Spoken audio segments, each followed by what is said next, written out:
महिला के पेट में अचानक से दर्द होने लगता है और दर्द इतना तेज था कि बर्दाश्त से बाहर था। जो महिला थी वह अब इतना ज़्यादा परेशान हो जाती है कि फिर वो अपने पति से कहती है कि मेरे पेट में बहुत ज़्यादा दर्द हो रहा है। उसका पति उसको लेकर के हॉस्पिटल जाता है। हॉस्पिटल पहुंचने के बाद जब डॉक्टर चेकअप करते हैं तो जब रिपोर्ट आती है तो रिपोर्ट में डॉक्टर उस महिला के पति को बताते हैं कि बधाई हो, आप पिता बनने वाले हैं। लेकिन जो उस व्यक्ति के चेहरे पे खुशी होनी चाहिए वो बिल्कुल नहीं दिख रही थी, बल्कि वो पति जो होता है वो गुस्सा होता है और वो अपनी पत्नी को घूर करके देख रहा होता है। लेकिन अब डॉक्टर को समझ नहीं आ रहा है कि इतना खुशी की बात है, लेकिन एक व्यक्ति जो अपनी पत्नी को इतना घूर करके देख रहा है, आखिर क्यों? दोनों वहां से चले जाते हैं। लेकिन जो सवाल होता है कि आखिर मैंने तो तुम्हारे साथ कुछ किया ही नहीं, तो ये तुम्हारे पेट में बच्चा किसका पल रहा है? इस पर जो महिला होती है वो कुछ नहीं बोलती है, अपनी नज़रें झुकाई होती है। लेकिन जो सवाल का वो जब जवाब देती है, जब अपनी नज़रें उठाती है और जो जवाब देती है, उसको सुन करके उसके पति के पैरों तले ज़मीन खिसक जाती है। और उसके बाद जो फैसला लिया जाता है वो वाकई अपने आप में हैरान कर देने वाला था। जब इसकी खबर सभी लोगों को पता चलती है तो सभी लोग ये सोचने पर मजबूर हो जाते हैं कि आखिर दुनिया में इंसानियत मर गई है क्या? तो चलिए जानते हैं कि आखिर ऐसा हुआ क्या था। नमस्कार, प्रणाम, मैं अविनाश। इन्फॉर्मेशन सफर के एक नए एपिसोड में आज इस कहानी के साथ आप लोगों के बीच में आया हूँ। ये कहानी मध्य प्रदेश की है। कहानी की शुरुआत करो उससे पहले जितने भी हमारे भाई, जितने भी बहन चैनल पर नए आए हुए हैं, उनसे विनती है, उनसे गुजारिश है कि चैनल को सब्सक्राइब कर लें और इस परिवार का हिस्सा बने, क्योंकि आप लोगों के प्यार और सपोर्ट की बदौलत कुछ भी नहीं हो सकता। तो उम्मीद है कि आप लोग चैनल को सब्सक्राइब कर देंगे और आप लोगों को अगर कुछ गलत लगे, कुछ सही लगे तो इस वीडियो में जो कमेंट है उसका ऑन है, आप लोग कमेंट वहाँ से लिख सकते हैं। साथ ही साथ आप अपने प्रदेश का, अपने ज़िले का नाम भी लिखिएगा ताकि हमें पता चलेगा कि आप कहाँ से कमेंट कर रहे हैं, तो अगली वीडियो में हम अपने व्यूअर के साथ शेयर करेंगे। चलिए कहानी की शुरुआत करते हैं। दरअसल मध्य प्रदेश में एक व्यक्ति रहता है, जगह का नाम नहीं बताएंगे, लास्ट में बता देंगे। व्यक्ति होते हैं जिनका नाम राम विजय होता है, जिनकी उम्र यही कोई लगभग 52 साल के करीब हो रही थी। उनकी पत्नी नेहा, जिसकी उम्र 55 साल थी। उम्र का तगाजा थोड़ा बहुत इधर उधर रहता है। जो नेहा है और जो राम विजय है, इन दोनों के बीच से एक उनका लड़का था, जिस लड़के का नाम राजन होता है। राजन पढ़ाई लिखाई में बहुत ज़्यादा तेज था और किसी भी प्रकार की दिक्कत नहीं थी। सब कुछ इनके जीवन में सही चल रहा था, वक्त आगे बढ़ता है। अब जो राम विजय होते हैं वो एक गवर्नमेंटेड एम्प्लॉय होते हैं और वही मध्य प्रदेश के सचिवालय में काम कर रहे होते हैं। सब कुछ इनके जीवन में बहुत ही बढ़िया चला था। लड़का धीरे धीरे जब बड़ा होता है तो फिर वो चला जाता है अमेरिका और वहीं पर रह करके वो भी जॉब करता है। और इधर जो नेहा है, अब एक दिन उनकी तबीयत बिगड़ने लगती है। तबीयत इस कदर बिगड़ती है कि उनको अब लगा था कि बचा पाना बड़ा मुश्किल हो जाएगा। जो राम विजय है वो कभी दूसरे इस अस्पताल कभी उस अस्पताल लेकर के इधर उधर भागते रहे, लेकिन कहीं से भी कोई फायदा नहीं होता है। स्टार्टिंग में तो उनके पेट में बहुत ज़्यादा दर्द था। लेकिन तो दर्द का धीरे धीरे जब पता चलता है तो पता चलता है कि उनको पेट में ही कैंसर है और वो कैंसर लास्ट स्टेज पे है। उनको बचा पाना बड़ा मुश्किल है। अब धीरे धीरे जब वक्त आगे बढ़ता है तो जो नेहा है लगभग 4 महीने बाद ही वो इस दुनिया को छोड़ करके चली जाती है। अब बॉडी को रखा गया रहता है। राजन वहाँ से इमरजेंसी फ्लाइट लेता है और लेकर के वो इंडिया आता है और अपने घर पे पहुँचता है। जो नेहा है यानी कि जो लड़की की माँ है, उनको मुखाग्नि दी जाती है। जो क्रियाक्रम होता है रीति रिवाज से वो किया जाता है, सब कुछ संपन्न हो जाता है। अब लड़का भी वहीं पर रुकता है 2 महीने तक। अब राम विजय भी अपने जॉब पे जाते हैं, फिर वापस आते हैं। जो लड़का है वो कहता है कि पिताजी मुझे अब जाना चाहिए, क्योंकि यहाँ पर रहने से गुजारा होगा नहीं, तो मुझे वहाँ पर अपनी कंपनी को ज्वाइन करना है। बार बार मेल आ रहा है, बार बार कॉल आ रहा है। तो जो राम विजय होते हैं कहते हैं कि ठीक है तुम चले जाओ। राजन जो है वहाँ पे अपने अमेरिका जाता है और वहीं पर उसकी एक गर्लफ्रेंड होती है जिसका नाम रश्मि होता है। रश्मि के साथ वो लिविंग में रहता है। अब उनको वहाँ पर एक दूसरे के साथ रहना बड़ा ही अच्छा लगता था, वो उधर रहते थे। लेकिन जब ऐसे वक्त गुजरता है, 1 साल का जब वक्त गुजर जाता है धीरे धीरे, तब तक पता चलता है कि एक व्यक्ति गांव से फ़ोन करता है और बताता है कि तुम्हारे घर पे कोई एक लेडीज आ रही है और वो रोजाना लगभग आ रही है। तो जो लड़का है वो सोचता है कि हो सकता है कि कोई और नहीं बल्कि पापा की पीए होगी, हो सकता है वही आती जाती होगी। फिर अपने वो पिताजी से फ़ोन पर भी बात करता है और कहता है कि पिताजी, ये घर में कौन सी औरत आ रही है, लड़की है वो आ रही है। तो वो कहते हैं कि वो हमारी पीए है, वही आती है, जो काम धाम रहता है वो करती है, उसके बाद चली जाती है। इस पर जो राजन होता है वो कहता है कि ठीक है। अब उसे किसी भी प्रकार की अब दिक्कत नहीं थी, लेकिन जो फ़ोन कॉल है अब वो ज़्यादा धीरे धीरे जाने लगे थे। वो उधर से फ़ोन कॉल अब इस कदर जाते थे कि कहते थे कि लोग कि वो तुम्हारे घर में रहती है, वहीं पर जो काम धाम होता है वो सारे करती है, कपड़े फैलाती है। अब ऐसी कौन सी पीए होगी जो कपड़े खींचेगी, कचारेगी, खाना बना कर खिलाएगी। जब राजन इस बात को सुनता है तो उसको बड़ा ही अजीब सा लगता है। वो सोचता है दाल में कुछ काला है। अब इसी बात को सोच करके वो सीधा बिना बताए अपने पिता को फ्लाइट लेता है और सीधा इंडिया आ जाता है। इंडिया आकर के वो अपने घर पे पहुंचता है।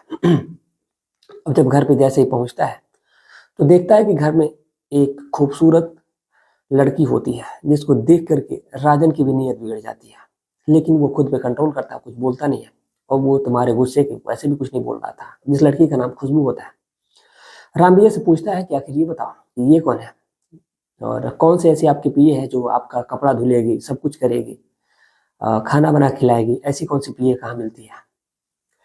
अब राम विजय को लगता है कि अब बात बिगड़ रही है। अब इसीलिए उन्होंने सोचा कि चलो अब जो बातें हैं वो सारी बता ही देते हैं। अब इसीलिए उन्होंने कहा कि ठीक है, मैंने तुमसे एक झूठ बोला था और ये कोई पीए नहीं है, बल्कि मैंने इससे शादी कर ली है। अब ये हमारे साथ ही रहती है, ये मेरी पत्नी है और ये तुम्हारी माँ है। अब जब राजन इस बात को सुनता है तो मारे गुस्से के वो आग बबूला है, वो कुछ बोलता नहीं है। अब उसको समझ नहीं आ रहा कि वो करे तो क्या करे। लेकिन अब वो कुछ नहीं बोलता है। अब आया था इंडिया तो इतना जल्दी जा नहीं सकता था। अब ऐसे ही कुछ समय बीतता है और 1 महीने का जब वक्त गुजर जाता है तो फिर वो अपने पिता से कहता है कि अब उसको यहाँ पर रहते रहते बोरिंग हो गया है, वो घूमने जाना चाहता है। और वो घूमने के लिए शिमला जाना चाहता है। तो वो कहते हैं कि ठीक है, अगर तुम शिमला जाना चाहते हो तो चले जाओ, कोई बात नहीं। तो जो राजन है वो जाने के लिए तैयार हो जाता है। तब तक जो खुशबू है वो भी इस बात को सुनती है कि जो लड़का है वो जाने के लिए शिमला कह रहा है। तो अपने पति से कहती है कि मुझे भी घूमने जाना है, मैं भी शादी के बाद से कहीं गई नहीं हूँ, तो अगर मुझे भी बेटे के साथ भेज देते तो बहुत अच्छा रहता। लेकिन राम विजय उसको समझाते हैं कि देखो वो तुमसे वैसे ही गुस्सा है, वो तुमको लेकर के नहीं जाएगा। लेकिन वो खुशबू कहती है कि ठीक है, मैं बात करती हूँ राजन से। अब राजन से जब वो बात करती है, कहती है कि मुझे भी साथ लेके चलो, शादी के बाद से मैं कहीं घूमने नहीं गई हूँ, तो अगर अपने बेटे के साथ ही अगर घूमने का मौका मिले तो फिर क्या ही दिक्कत है। जो राजन होता है एकदम गुस्से भरी निगाहों से देखता है और गुस्सा होता है, डांटता है, उसको फटकारता है, कहता है कि वो नहीं लेके जाएगा। लेकिन जब बार बार खुशबू रिक्वेस्ट करती है, माफी मांगती है, तो बहुत ज्यादा जब दिक्कत होती है तो फिर राजन मान जाता है। वो कहता है कि चलो ठीक है। फिर वो अपना ये सामान पैक करती है और ये दोनों माँ और बेटे, यानी कि सौतेली माँ और बेटे, निकल जाते हैं शिमला घूमने के लिए। वहाँ पर वो जाते हैं, फिर वहीं पर जा करके एक अपना प्राइवेट रूम लेते हैं और रूम में एक ही रूम में वो लोग रहते हैं। 1 दिन, 2 दिन, 3 दिन, यानी कि 3 दिन जब बीतता है वो दोनों घूमते हैं, जितना शिमला में घूमना होता है। दिन भर घूमते हैं, शाम को वापस आते हैं, होटल में खाना खाते हैं और खा करके आकर के रूम पे सो जाया करते थे। एक दिन इतनी ज़्यादा ठंड लग रही थी कि जो राजन है उसका बाहर जाने का मन नहीं हुआ। तो फिर वो नीचे जाता है होटल पे और फिर पूछता है कि दारू की दुकान कहाँ है, और जाता है वहाँ से एक दारू की बोतल लेकर के आता है और कमरे में लेकर के आता है और उसके बाद वो पीने लगता है बैठ के। जब खुशबू इस बात को देखती है तो वो उसको राजन को डांटती है, कहती है कि तुम पीते भी हो, मुझे बताया नहीं, आखिर क्यों पी रहे हो। राजन उसको डांट देता है और कहता है कि ज़्यादा मेरी माँ बनने की कोशिश मत करो, मुझे तुमसे मतलब नहीं है। और वो दारू पीता है और दारू पीने के बाद फिर खाना पीना दोनों खाते हैं और खाने के बाद वो सो जाते हैं। राजन इतने नशे में होता है कि वो भूल जाता है कि उसके बगल में खुशबू सोई हुई है, यानी कि उसके पिता की बीवी सोई हुई है। उसको ये लगता है कि उसकी जो गर्लफ्रेंड है रश्मि, वही सोई हुई है और उसके साथ वो गलत हरकतें करना शुरू कर देता है। अब खुशबू भी ये समझते उसको देर नहीं लगती है, वो सोचती है कि ये नशे में है और इसीलिए वो ऐसे बोल कर रहा है। अब वो कुछ बोलती नहीं है और फिर राजन मौके का फायदा उठाता है और उस महिला के साथ संबंध बनाना शुरू कर देता है। लेकिन संबंध बनाने के दौरान ही उसको याद आता है कि ये तो खुशबू है, यानी कि मेरी सौतेली माँ है, लेकिन वो रुकता नहीं है, बल्कि वो अपना काम शुरू करता है रहता है और वो उससे संबंध बनाता है और उस रात कई बार वो संबंध उससे बनाता है और फिर वहीं से उन लोगों का सिलसिला शुरू हो जाता है। अब लगभग वो लोग 1 हफ्ते तक वहीं रुकते हैं और रुकने के बाद से फिर वो लोग वापस आने का प्लान बनाते हैं। जो राजन है वो भी कुछ फ़ोन बोलते नहीं थे, क्योंकि उनको लगता था कि ठीक है, कोई बात नहीं, अगर लड़का गया है और वो अपनी माँ के साथ गया है तो दोनों एक दूसरे को समझ जाएंगे, सही रहेगा, इन लोगों को कोई दिक्कत नहीं होगी। जब वो आते हैं, आने के बाद से जो रश्मि है उसका भी अपने पति के प्रति जो लगाव था, जो संबंध बॉन्डिंग थी, वो अब धीरे धीरे दूर होती नजर आ रही थी। और जो राजन होता है, राजन भी अपनी गर्लफ्रेंड से अब कम बात करता था, क्योंकि ये दोनों एक दूसरे में ही मस्त हुआ करते थे, एक दूसरे से बातचीत किया करते थे। अब जब रामविजय देखता है कि उसकी पत्नी अब उससे कम लगाव लगा रही है, उससे कम बातचीत कर रही है, उसके साथ संबंध बनाने के लिए तैयार नहीं है, वो राजन के साथ ज़्यादा खुश है, तो उसको थोड़ा बहुत शक होता है, लेकिन सोचता है कि छोड़ो, जाने दो, उसको चाहिए क्या ही, 2 वक्त की रोटी चाहिए, और जो मिल ही रही है उसको। और दूसरी बात ये है कि अगर वो दोनों एक दूसरे को जान ले रहे हैं, अगर दोनों एक दूसरे के साथ माँ बेटे खुश हैं, तो इससे ज़्यादा बढ़िया बात क्या है। पहले तो राजन उसे बहुत ज़्यादा जलता था, अभी तो ठीक है। लेकिन अब धीरे धीरे जब वक्त आगे बढ़ता है, लगभग 4 हफ्ते का जब वक्त गुजर जाता है, तो जो खुशबू है उसके पेट में दर्द होने लगता है, और जब पेट में दर्द इस कदर बढ़ता है तो उसे बर्दाश्त नहीं होता है, और वो कहती है रामविजय से कि मेरे पेट में पता नहीं क्यों दर्द हो रहा है। जो रामविजय है उसको लेकर के हॉस्पिटल जाते हैं, वहाँ पर बाकायदा उसका अल्ट्रासाउंड होता है। अल्ट्रासाउंड होने के बाद पता चलता है, जो डॉक्टर होते हैं वो कहते हैं कि बधाई हो, आप पिता बनने वाले हैं। लेकिन रामविजय के चेहरे पे खुशी तो नहीं थी, लेकिन गुस्सा भरपूर था, और वो कहते हैं कि आखिर ये बताओ, वहाँ पर कुछ नहीं बोलते, फिर वहाँ से घर आते हैं और कहते हैं कि बताओ, मैंने तो 5-6 महीने से तुम्हारे साथ कुछ किया ही नहीं है, तो ये बताओ कि ये तुम्हारे पेट में बच्चा किसका पल रहा है। अब खुशबू को लगता है कि बातें बिगड़ रही हैं, अब इसलिए उसने फैसला किया कि जो बातें हैं वो सारी बता देगी, और वो कहती है कि ये बच्चा किसी और का नहीं, बल्कि आप ही के बेटे का ये पेट में मेरे बच्चा पल रहा है। अब जैसे ही रामविजय इस बात को सुनते हैं, वो गुस्सा हो जाते हैं, तो डांटने फटकारने लगते हैं, लेकिन खुशबू कहती है कि मुझे अब आपके साथ नहीं, बल्कि आपके बेटे के साथ रहना है, राजन के साथ रहना है। राजन भी तैयार था कि वो खुशबू के साथ ही रहेगा, उसने भी अपनी गर्लफ्रेंड को ब्लॉक कर दिया था, फ़ोन भी करना बंद कर दिया था धीरे धीरे। अब जो खुशबू है और राजन है, ये दोनों के ऊपर प्यार का खुमार चढ़ गया था। अब जो उधर रश्मि थी वो अलग परेशान थी, फिर वो दूसरे नंबर से जब कॉल करती है तो पूछती है तो ऐसी बात क्या, तो कहता है कि अब वो कभी यूएस से नहीं आएगा, अमेरिका नहीं आएगा, बल्कि वो यहीं पे रहेगा, उसके पिता उसको मना कर रहे हैं। तो वो शादी की बात जब करती है तो कहता है कि चलो ठीक है, मैं बताऊंगा, इतना कह करके फ़ोन कट कर देता है और फ़ोन को बदल देता है, वो सोशल मीडिया से दूर हो जाता है। अब इधर दोनों राजन और खुशबू, अब राजन खुशबू तो प्रेग्नेंट हो जाती है। अब इसके पास एक ऑप्शन होता है कि अब या तो रामविजय के पास हो या तो राजन के पास हो, लेकिन मजबूरी में वो रामविजय के पास होती है, क्योंकि बीवी तभी उसी की थी। लेकिन राजन इधर गुस्सा होता था, वो चाहता था कि उसकी बीवी है तो उसके साथ सोए। अब बड़ा ही कन्फ्यूजन बड़ा मामला था।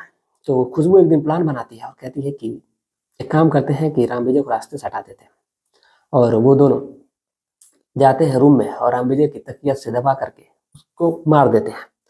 और मारने के बाद रात ही रात जो रामविजय है वो निकलता है अपनी गाड़ी को लेकर के, वहां से सीधा शहर से बाहर निकलता है, और कचरे का ढेर होता है, उसी कचरे के ढेर में बोरे में भरी लाश को वहीं पर फेंक देता है। और उनको लगता है कि चलो यहाँ से फेंक दी जाएगी तो फिर पता ही नहीं चलेगा, वो घर आ जाता है। जब 3 दिन बाद जब कचरे की गाड़ी आती है तो वहाँ पर वो बोरा मिलता है, बोरे में जब लाश गिरती है तो फिर पुलिस को इन्फॉर्म किया जाता है।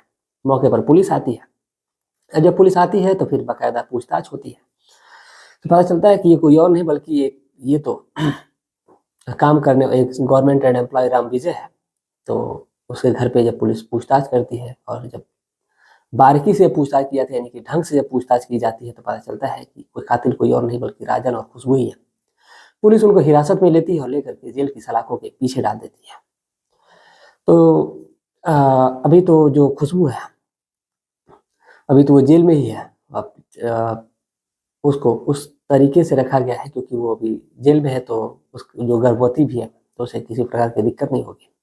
लेकिन राजन के ऊपर भी एफआईआर है और उसके भी ऊपर एफआईआर है, यानी कि दोनों एक दूसरे के साथ रहने के लिए ही अपने ही पिता का, उसने अपने पति का मर्डर कर दिया। ये बड़ा ही अपने आप में बुरा लगा सबको। तो इस पूरे घटनाक्रम को सुनाने का उद्देश्य किसी की भावनाओं को ठेस पहुंचाने बल्कि आपको जागरूक करना, आपको सचेत करना है। आप जहां भी रहें स्वस्थ रहें, सुरक्षित रहें, अपना ख्याल रखें, अपने परिवार का ख्याल रखें। मिलते हैं एक और सच्ची घटना के साथ, तब तक के लिए जय हिंद, जय भारत।